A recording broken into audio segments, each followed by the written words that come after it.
Today I'm going to tell incredible stories from subscribers that make your hair stand on end. Turn off the lights and hide under the covers, because you're not safe. These real-life creepy stories are far scarier than anything you can come up with. Story 1. We moved into a new house a few months ago. While in the process of buying the house, the tenant died unexpectedly in his early 40s. He passed away right in the middle of the living room. This didn't interfere with the purchase transaction, the papers were signed, and soon we moved into the house. And that's when the fun started. Literally on the day of the move, our 2-year-old daughter started talking about the ghost that lives in these walls. If you think about it logically, our daughter is only 2 years old, and at that age kids are very impressionable.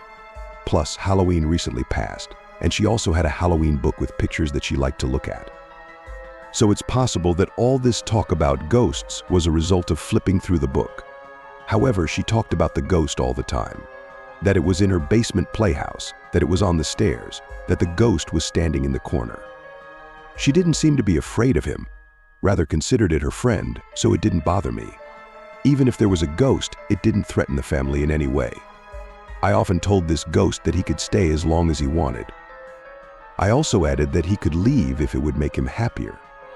That there was some kind of ghost in the house, I was about 30% sure, until the day we were hastily packing up in the morning to take our daughter to the garden. It was still dark outside and raining. My daughter came up to me and told me that the ghost was in the backyard right now. Then she said that today was his birthday and she wanted to sing happy birthday to him. Again, I paid no attention to that. We sang the ghost a song, wished him happiness, and went about our business. That same evening, out of sheer curiosity really, I looked up the obituary of the man who died in our house. Have you guessed it yet? It was his fucking birthday. Story 2. This happened a couple weeks ago and is the creepiest moment of my life. I should start by explaining that I used to babysit my 2-year-old a lot while his parents were out on dates. One day a friend of mine was babysitting him, and that's when the child started talking to his grandfather. According to his parents, the boy never saw him as his grandfather died before he was born. From then on, whenever the boy stayed with me, I mentally prepared myself for something similar. Sure enough, that night when we were in the living room, he started pointing to the blank wall in front of us. Grandpa, he kept repeating and repeating just that word. It's worth noting that he's only 2 years old and barely talks at all. That's why I didn't bother asking him anything. Instead, to distract myself somehow when I was scared, I started talking about other things. And then the child opened his eyes wide, grabbed the chair he was sitting on, bared his teeth, and started shaking violently. I almost lost my mind. Grabbing the baby, I said loudly that it was time to watch a movie before bed. Later that night, I was about to carry the boy upstairs to the nursery when I noticed the front door was unlocked. I locked the door and jerked the knob just in case I have a mania for doing this all the time. I then picked up the baby and carried him to bed. He was already almost asleep by this time. I was in his room for about 20 minutes. When he finally fell asleep, I quietly walked out and downstairs. The front door is right across from the stairs, and guess what? The door was unlocked. I instantly thought of horror movies and decided to look all over the house but found nothing. I even checked the baby's room. The upstairs part of the bedrooms I didn't check, because while I was in the baby's room the door was wide open, and I would have seen if someone had snuck in. After making sure the baby was okay, I went downstairs and just watched TV until my parents arrived. Oh, I also jumped up at the slightest rustle, but nothing else was out of the ordinary. It was the strangest night of my life. When I was asked to babysit again, I refused for an hour. Story 3. Something saved me after a car accident, and I don't know what it was. We were driving home after a grueling trip. On a curve on an icy road, I lost control and the car just slammed into a rock. I wasn't wearing my seatbelt that day and I was just thrown out of the car through the windshield. 1 second I'm in the car, and the next second I'm lying in the bushes. I tried to get up, but a severe pain in my shoulder prevented me from doing so. It turned out I had broken my collarbone. And then I just lost consciousness. After an unknown amount of time, through my closed eyes I see that a light flashed above me. It was night. My father found me, easily lifted me to my feet, and pushed me towards the car where my family was. I distinctly remember his strong arms. But the problem is, it didn't happen. Talking to my brother afterward, I realized something. My dad wasn't looking for me. Both he and my mom and brother were badly hurt in that accident and had no idea what had happened to me.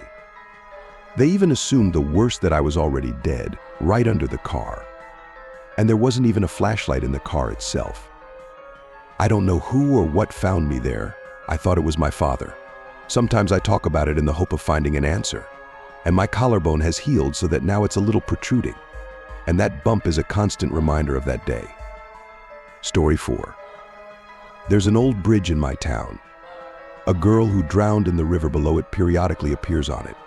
If you come to the bridge at a certain time, you can hear her scream, which is supposedly being chased by a young girl who drowned in the river below it. I remember my friends and I used to have fun ghost hunting in high school. In fact, our town didn't even have any entertainment. A town of 6,000 people in good old Illinois, half of them prisoners and mental patients. I remember we got to that bridge at 3 in the morning. After sitting there for about 20 minutes, we found nothing, and of course we got cold feet. We started joking with each other something like, "What a silly thing to do." And then there was this scream. The most blood-chilling, piercing scream we'd ever heard. And it wasn't just a scream. It didn't stop at all. Even as we drove away, it kept driving us crazy. But that wasn't the worst part. When we first heard the scream, we went to the cars with our buddy as fast as we could. To get to the parking lot, you have to go down the hill a bit and go under the bridge. Halfway to the cars, we switched to running at the same moment. Here our creepy stories were peppered with an incident even worse. I never asked him what he saw that night, because I saw it myself. It was a girl running on all fours into the woods. I've hardly ever told anyone about it, because just thinking about that night gives me goosebumps, and the ones I have shared it with don't take me seriously. Story 5. I live in the north of Switzerland. We have a lot of old military bunkers here from the Second World War. When I was 7 or 8 years old, 3 of my friends and I went to explore one of these bunkers, which was built on a hill in a small forest.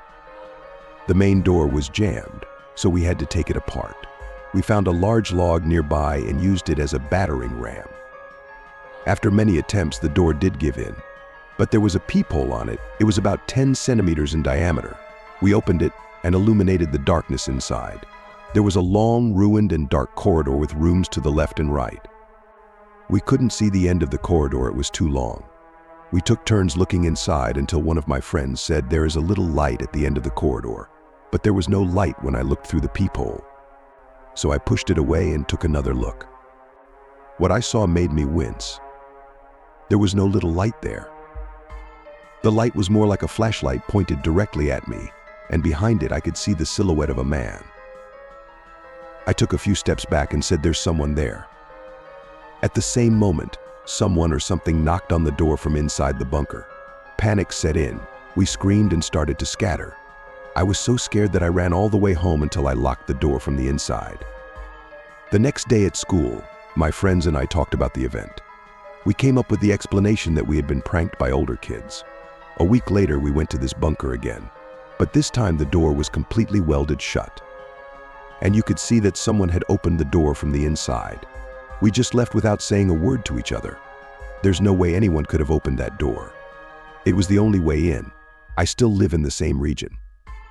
20 years later, I came to this bunker again. Everything here looked the same as it did then. Story 6. I was at a friend's house that day. Apparently, I fell asleep right on the couch then. When I woke up, I realized it was time to go home. I got up, saw the light on in my buddy's room, but the door was closed.